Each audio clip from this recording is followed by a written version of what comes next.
Hello and welcome to Thursday's edition of Tside News. I'm Sam Leader. Coming up in today's show: student returns to cheerleading after breaking her back. Campaigning for student elections at the end of January gets underway. And I explore the 5 craziest diets. And in sport, Darlington has been saved from closure at the last minute by its fans. The captain of a luxury liner which shipwrecked off the coast of Italy on Friday has explained his early escape from the vessel by claiming he stumbled into a life raft and was unable to get out. Captain Francesco Schettino faces charges of manslaughter, shipwreck and abandoning while his passengers were still on board. The 51-year-old has already admitted to a judge that he made a mistake by steering too close to the island.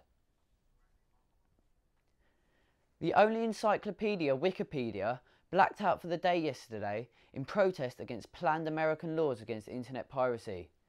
People who visited the website were met with a message: imagine a world without free knowledge. Opponents of the planned law say the internet could be censored if they are put into action. Other websites also showed their backing against the cause. US Google blacked out its logo on its homepage. A 10-year-old girl is showing the world that she has a hugely bright future.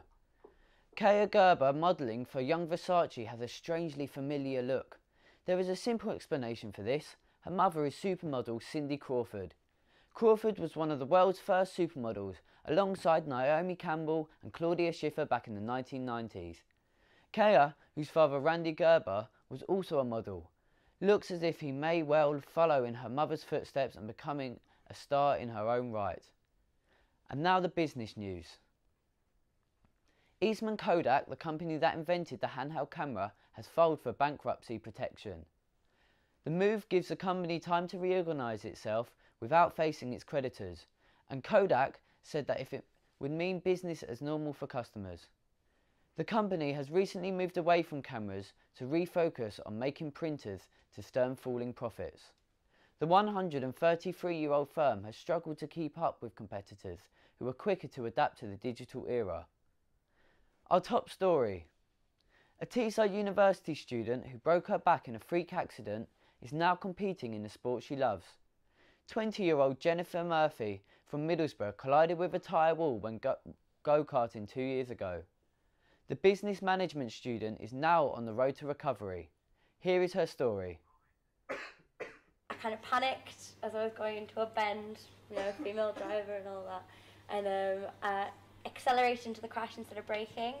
So obviously if I'd have normally crashed, it would have just gone into the tyre walls, which wouldn't have been that big a deal, but instead I went really, really fast. And I kept hold of the steering wheel, so obviously I came out, so it was went with the right force, and then went smack bang into the chair. I managed to fracture one of the bottom vertebrae of my back. I was bedridden for 2 months. They asked me to try and lay as still and flat as possible. So obviously in the hospital, they got me so that I didn't have a pillow or my bed wasn't allowed to be risen. I just had to be completely flat. And they asked me to try and kind of do this at home as well. It's really not comfortable, so obviously I snuck a pillow in at home.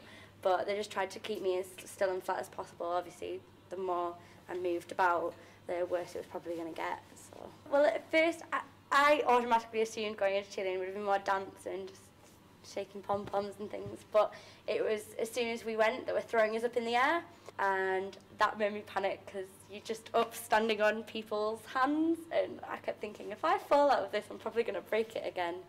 But yeah, I mean, initially it was a really terrifying experience. Cheerleading trains 3 times a week, Monday, Tuesday and Saturday.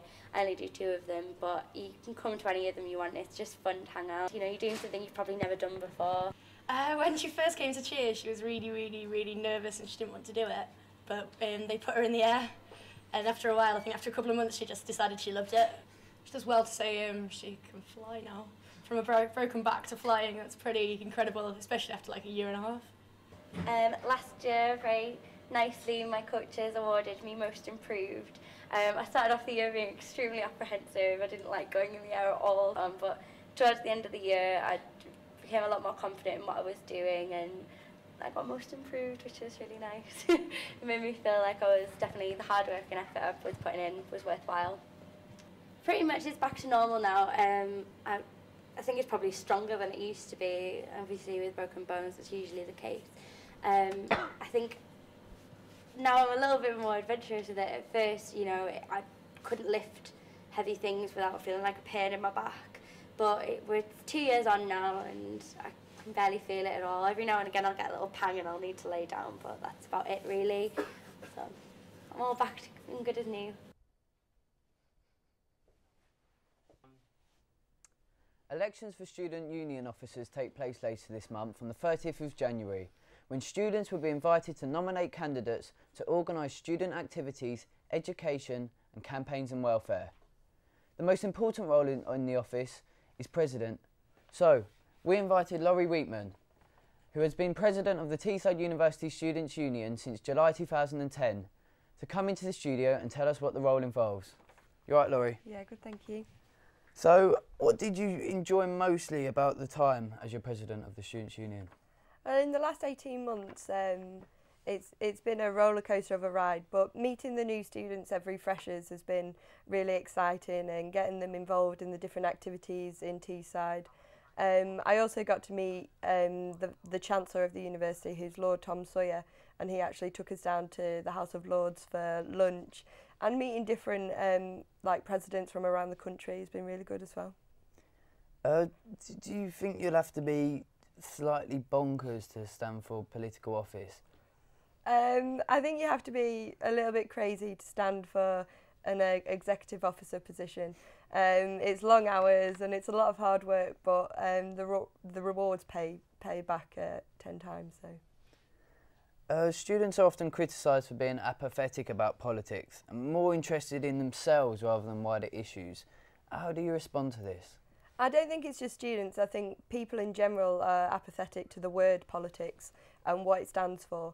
I think student politics is completely different, and I think as long as there's an issue that is affecting those people, they will stand up and be counted. And all you have to do is look at the student protests over the past couple of years, of students actually coming out and protesting about the rise in tuition fees and other things happening in universities. Tuition fees will be introduced for the first time later this year, when students at Tside will have to be paying up to £8,500 to study here. What do you think of this? I think, well, tuition fees have been around quite a long time now, so it's not just being introduced this year. Tside's average price is now below 7,500, which is a lot lower than other places in the country.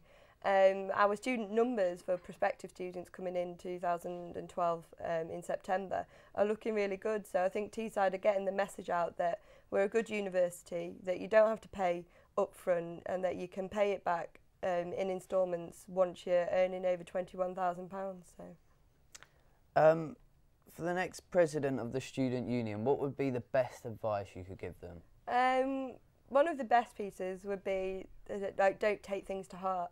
The students' union and indeed the university, I don't think can please 30,000 students 24/7 for X amount of years, and you do tend to start taking things to heart, but just smile and just don't let things get to you. Tell us about how your role as president helped you develop as you prepare to move on to other things. I think the role of any elected officer position is really like a graduate step. It's like a stepping stone into the real world, so to speak. And the things I have learned in leadership and confidence and chairing meetings and things like that will help me a hell of a lot in years to come. Thank you very much for coming on the show. Okay, thank you.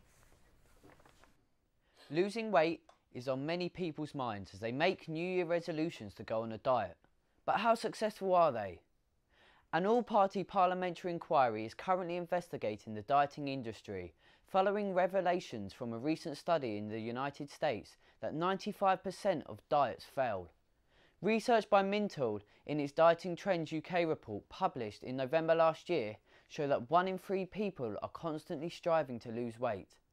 But some of these dieting programs are more extreme than others, as we found out when I went to investigate the 5 top crazy diets.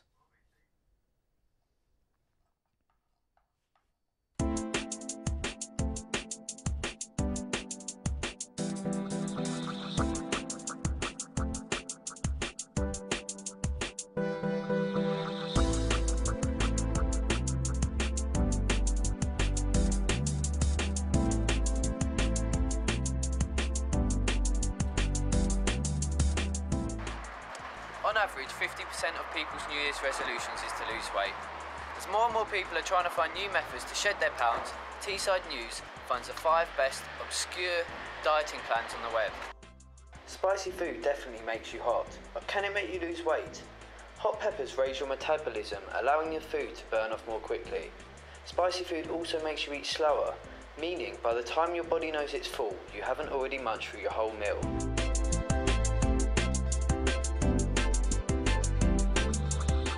The power of smell. It may make you look a bit silly, but this diet actually does work. The smelling diet was pioneered by Dr. Alan R. Hirsch of the Smell and Taste Treatment and Research Foundation in Chicago. Dr. Hirsch gathered 3,000 volunteers, making them all sniff their foods before eating it. The more the volunteers sniffed, the more weight they lost. The science behind this comes from taste being largely influenced by smell. So by smelling your food first, the brain is tricked into thinking you are eating.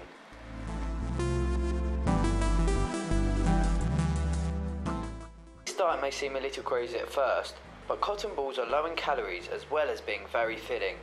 Some people dip the cotton balls in gelatin first to help with digestion, and some just eat them dry. Either way you choose, you now know there's more than one way to use cotton balls.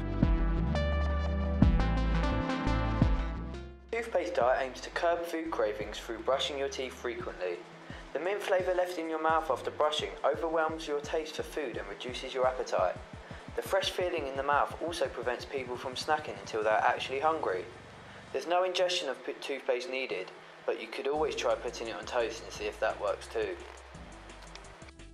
You might just be wondering why I'm standing outside of the church, but this building has a very big purpose in this diet. It has 2 purposes: losing weight, gaining a place in heaven. For this, dieters must follow the principle, what is good for Jesus is good for me, and limit themselves to only foods mentioned in the Bible. This includes things like bread, fish and water. Now, this may seem boring, but Jesus liked it.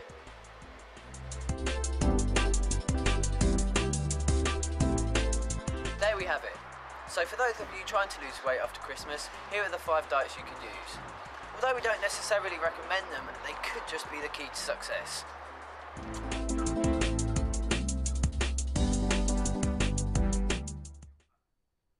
Vinyl records are making a comeback. According to figures released by the Entertainment Retailers Association, vinyl sales have more than doubled, with bands like Radiohead selling over 20,000 units of their LP, The King of Limbs. Nearly 170,000 vinyl albums were sold in the first half of 2011, with consumers paying over £70 per album, double that of CDs and digital downloads. Middlesbrough is part of the new fashion for vinyl records, as Phil Walker from Tside News found out. Since the closing of Alan Fernie's back in 2005, Middlesbrough's been without an independent record store, but towards the close of 2011, local musician Ollie Heffernan decided to take the plunge and open his own. I'd always thought about it, but it's something I kind of just... I got into a position where I thought, if I'm going to do it, now's the time. So I was losing my old job, and I thought. So I got a loan and did it. With vinyl sales set to increase for the 5th year in a row, the opening couldn't have come at a better time. Recently, fashion chains such as Urban Outfitters have turned their attention to vinyl, increasing appeal to a different generation of music fan. It's a cool thing again. For some reason, it just kind of just disappeared, and then all of a sudden, I don't know who's responsible for it, but yeah, like clothes shops are starting labels. I think Starbucks got a record label as well. I think they got Sonic Youth to do the first release. That was a while ago now, but yeah, it's like I see some people coming in here who I wouldn't have seen in a record shop 10 years ago. I think it's kind of replaced, whereas like your general sort of people would have been into dance music, they're now into like indie alt music. It's definitely like actually having something that is unique in a way, like every scratch or every album is individual in its own way, and it's nice to have that. And the sound of them as well. The way they sound is much better than the digitally enhanced stuff. It's more natural. It seems that high street retailers are starting to pay attention. Just this week, HMV announced plans to increase stock in vinyl. This comes after details of increased sales for the 5th year running. 2008 saw figures rising a massive 89% on the previous year. Last year also saw the market continue to grow by 39% in comparison to 2010. Figures look set to continue to rise. No, I think the vinyl and download work quite well together. I think I'd say about 80 to 90% of new releases come with a download code, and it does kind of sway it for some people. Because a lot of people buy them that don't even have record players. They just, especially with younger people, my younger customers, so a lot of them don't have record players, they just buy them because they think it's cool to have it, as long as they can get the download as well. And no, I think they'll work together. I think downloads will always sell more than records because there's still stuff not getting pressed on records that would have in the past, but I think vinyl's doing alright. In what's now becoming an increasingly digital age, the world may be becoming more reliant on downloads, but music fans seem to have found a common ground between MP3s and vinyl. There's a necessity for music that's quick and easily accessible, that can be paired with the full experience of buying and playing a record. This is Phil Walker reporting for Tside. With me now in the studio to discuss that report is Tom Powell, who runs the DJ Society at Tside University. You right, Tom? How you doing? You good? We know that 2010 marked the 5th successive year of growth in vinyl sales in the UK. Why do you think this was? I think, well, at least from the DJing point of view, the electronic music scene gets bigger. You know, by the year, more people want to DJ, more people want to play out. And I think a lot of the older music that people are into now, especially stuff from the 90s and onwards, you know, they don't exist on CD, they don't exist on digital. And it also goes for a lot of the rock stuff, and I know the other stuff that you've been having a look at as well. It goes across the board. You know, new music, it's become too digitized. You know, you don't really get the artwork, you don't really get the feel or the product that is vinyl. So what do you think it is about vinyl that makes it superior to CD or digital downloads? Or I don't really think it's about being superior. It's a different sound. I mean, you play a CD, you do get a crisper sound. You know, I mix on both. I have both. I have CDJs. I have vinyls. I've used both in clubs and at home, and I think it's just a different sound. I mean, vinyl is a lot warmer, and has, you know, with a vinyl record, it's always going to be, generally it's going to be mastered to a high level. You know, that it's going to be EQ'd right. It's going to sound right. Because when you put effort into making a vinyl record, you know, it takes a lot more than just putting something out on iTunes. So yeah. Okay, well, we have a few examples of vinyl albums here from the past. Why do you think people like collecting things like this? Well, I guess this is more on the rock side of things, but it's all the same, really. You know, you can see, you know, I mean, how different is that to buying your song on iTunes? You know, you get a little bit of artwork, you know, a couple of bits of text, and you don't really get an MP3, do you? You don't really sort of own it. It's just a part of your computer. Whereas with this, you know, you can hold it, you know, it's physical, and you know, you get the artwork, and a lot of the artwork, you know, is classic. You know, a lot of these bands, you know, it's just a CD, and these are collector's items. And you know, if you take out the vinyl, you know, you can see the music on the grooves. You know, you can see where the breaks are, you can see where the song is. And when you've got a vinyl record in your hand and you're either DJing it or you're listening to it on your record player at home, you know, you see the music, you feel the music, you know, with your hand or whatever, you know, and it's just a different style of playing music to when you just press play on your program on your computer. Wicked. Thanks for coming into the studio. No worries. Thank you. For chocolatiers, jewellers, restaurant owners and greeting card manufacturers, Valentine's Day is the most lucrative time of the year. Florists are no exception, as husbands and boyfriends send tokens of their love and affection. As Rebecca Greener discovered, looking for love in Middlesbrough. In just a couple of weeks, Valentine's Day will be upon us once again, where people around the world will be spoiling each other with meaningful gifts. I visited 2 local shop owners and asked what their idea of a perfect Valentine's Day would be. Something nice and genuinely romantic, you know, like a nice meal and something that we always do, like go to the cinema or something, not anything over the top. just to not be at work doing the hard work, just sit at home and let someone look after me and treat me on Valentine's Day. Vintage shop owner Debbie Eiley tells me about her Valentine's Day event. The 10th of February with Fudge Fancies, who makes lovely fudge. So we're going to do some sort of event in here, a little bit of a celebration. Nothing really planned too much yet, but that's what we're going to do. I asked about local competition and if there had been a decline in Valentine's Day sales in recent years due to the recession. Never used to be, but now you've got everyone, Tesco, Post Office, Next, everyone sells flowers. Yeah, Valentine hasn't really decreased over the years at all. I think because there's still some romantic men out there, and the girlfriends pressure them into buying them roses as well. And here's some gift advice from the experts and average price spent on flowers. I think the jewellery will sell well, like the nice pieces that are in little boxes, because men like things to be easy.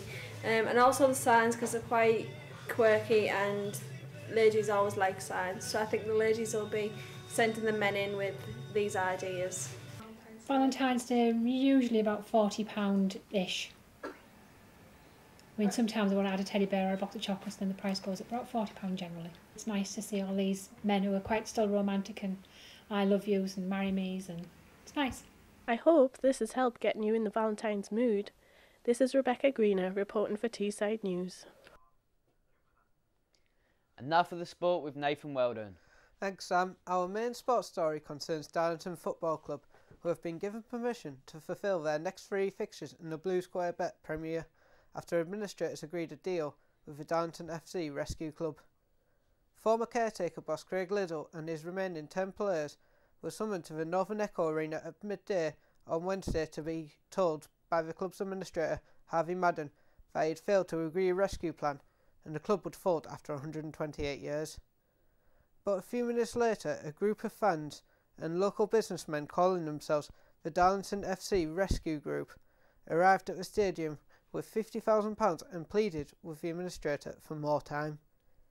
The scenario Darlington faced is identical to Middlesbrough Football Club in 1986, when they were 10 minutes away from going bust until current chairman Steve Gibson and his consortium saved them.